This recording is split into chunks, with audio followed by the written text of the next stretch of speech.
Assalamualaikum. Timah dan timbal sama-sama dimulai dari huruf T, tetapi sifat kemudian cara mengidentifikasinya aplikasi itu berbeda. Timah adalah salah satu unsur yang ada di tabel periodik dan mempunyai simbol Sn, yaitu stannum. Sedangkan timbal itu mempunyai simbol Pb yang didapatkan dari plumbum, karena aktivitas zaman dulu plumbing itu menggunakan material yang disebut sebagai Pb atau timbal, dan itu diekstrak dari mineral yang disebut sebagai galena. Nah, sekarang untuk dari mana sih timah dan timbal itu berasal? Pertama, timah dulu. Timah itu didapatkan dari mineral kasiterit. Jadi mineral ini didapatkan dari hasil konsentrasi dengan menggunakan meja goyang ataupun shaking table, dan juga jig. Ada salah satu metode ekstraksi di penambangan timah. Dan ini kalau di Indonesia sendiri itu didapat dari Pulau Bangka Belitung ataupun di sekitar Karimun. Jadi aktivitas penambangannya bisa dilakukan dengan menggunakan kapal keruk, menggunakan kapal sedot, ataupun aktivitas penambangan yang ada di daratan. Sedangkan kalau timbal itu didapatkan dari mineral yang disebut sebagai galena. Jadi mineral ini relatif mempunyai bentuk habit kubik seperti ini. Kemudian dia mempunyai kilap logam seperti ini. Saya coba fokuskan sedikit. Oke. Ya, seperti ini. Nah, kemudian dia juga kadang-kadang mempunyai belahan yang jelas seperti ini. Jadi dia berbentuk seperti kubus ataupun kubik. Nah, ini adalah ciri dari mineral galena. Biasanya kalau lapisannya sudah mulai sudah mulai teroksidasi, warnanya tidak metalik, tetapi warnanya agak kusam.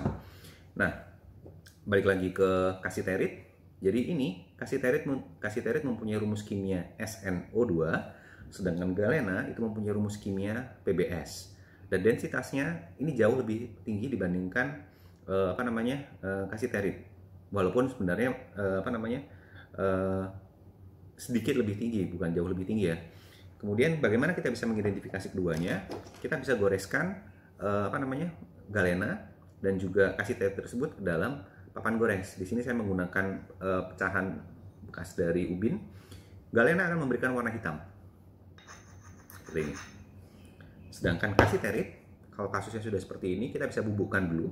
Maka hasil bubuknya itu bukan warna hitam, tetapi tidak berwarna, colorless, atau kadang-kadang kalau misalnya orang bilang sedikit putih. Jadi ini cara membedakan antara kasiterit dan juga galena. Dan kadang-kadang di pasaran kita sering mendengar adanya timah hitam dan timah putih. Sebenarnya keduanya itu tidak pernah digunakan ketika saya mengajar di kelas ataupun ketika saya berkomunikasi dengan orang-orang lain gitu ya. Jadi timah hitam itu kalau yang saya tangkap itu adalah untuk menyebut dari timbal. Sedangkan timah putih itu merujuk ke timah. Kenapa? Karena kalau pernah dengar tin can ataupun botol untuk kaleng itu dulu terbuat dari tin, terbuat dari timah. Walaupun sekarang ini tidak ada lagi botol kaleng tersebut yang terbuat dari timah, tetapi itu terbuat dari aluminium. Kemudian aluminium tersebut dilapis dengan tin foil sehingga sebenarnya tidak ada lagi penggunaan timah untuk botol tin can. Kemudian, nah ini dia. Ini adalah pemberat untuk pancing timah daun. Jadi ini biasanya didapat dari ekstrak dari aki bekas, kemudian dibakar, maka akan timah ini bisa diambil lagi. Kemudian ini timah.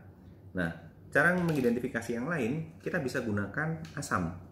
Jadi saya gunakan, ini adalah cairan untuk membersihkan lantai di kamar mandi. Nah, ketika saya meneteskan ke timbal, ke sini, ke galena, maka akan muncul bau telur busuk. Jadi odor ataupun baunya itu sangat menyengat. Berbeda ketika saya meneteskan HCl ke kasiterit ini, tidak ada bau apa-apa. Jadi kenapa tidak ada bau? Karena ini adalah SnO2. Ini adalah oksida. Sedangkan kalau galena ini adalah sulfida. Sulfida akan cenderung bereaksi dengan asam dan akan mengeluarkan bau seperti bau telur busuk, karena akan ada gas SO2 yang dilepaskan di sana. Kemudian timbal itu dipakai untuk kesehatan biasanya. Jadi kita bisa gunakan timbal itu untuk melapis untuk menahan laju radiasi gamma, karena timbal sendiri itu tidak akan meneruskan radiasi dari sinar gamma. Jadi bentuknya seperti ini. Kalau saya mempunyai karambol itu ada biji-bijinya. Ketika saya memukulkan satu biji karambol ke satu biji yang ada di tengah, dia akan lari kemana-mana.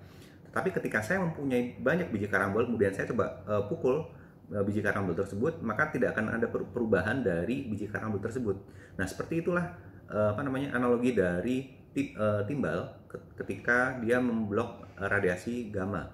Jadi karena si timbal itu sangat dense, sangat padat, jadi radiasi gamma itu tidak akan bisa lewat ke ke lapisan yang di sesudahnya.